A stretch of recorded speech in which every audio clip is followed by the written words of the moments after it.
What is up, DS3 TV? We are back for another video.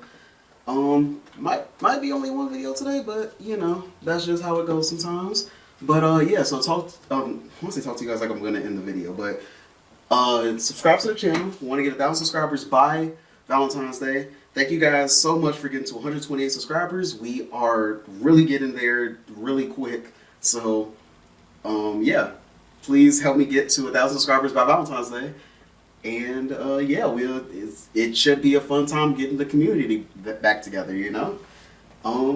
So yeah, let's do that. And we're watching Tier Zoo today. The Time to Earth glitch. Yeah, so let's get into it.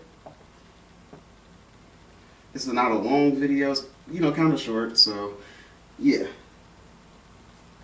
And play. Sponsored by Dashlane.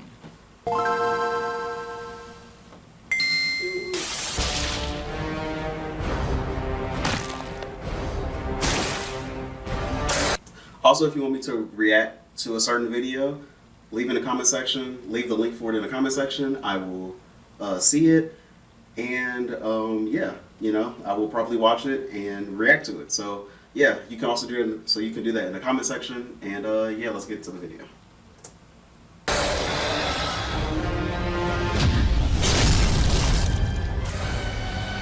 Okay.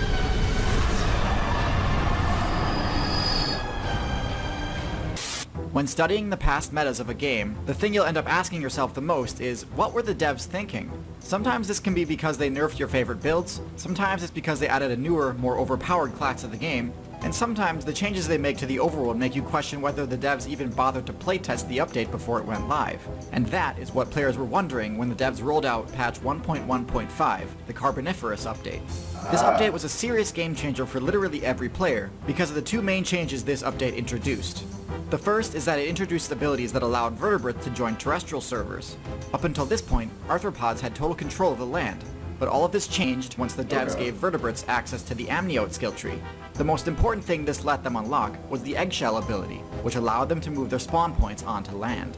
It was looking like the meta was going to be rapidly evolving, becoming more balanced and diverse, so as you can imagine, it was a pretty hyped time for the community. However, this hype was quickly overshadowed by the glaring lack of balance across all of the terrestrial servers due to the second change the devs made.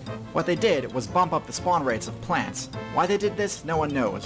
But it's my personal theory that the devs were just worried that there wouldn't be enough loot for all of the emerging terrestrial factions. Anyways, this was obviously a massive oversight on their part. Some players thought it was a glitch, some assumed it was just incompetence, but the end result was the same. Increasing the plant spawn rate also increases the oxygen level of the overworld. And guess which builds have the stats that scale the best with atmospheric oxygen?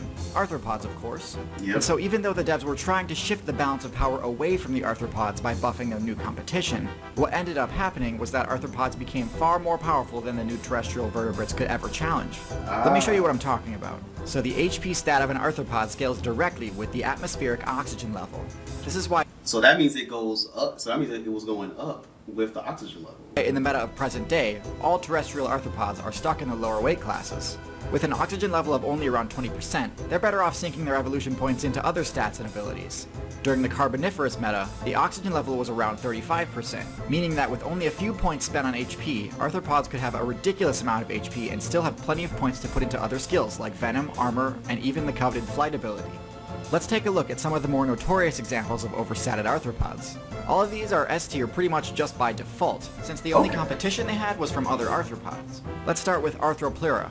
This is a defense tank build with armor that could put a modern-day turtle or armadillo player to shame. The armor could defend against the fangs of giant spiders and the bite of ancient amphibian jaws. As impressive as this is, it's worth noting that this was even more OP at the time due to a lack of intelligence builds, which are the main counter to defense builds, of course.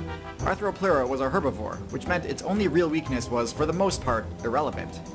The PvP builds of this meta had no such issues. While there's no shortage of terrifying aerial insect builds in present day, none would stand a chance against the eagle-sized speed demons known as griffinflies.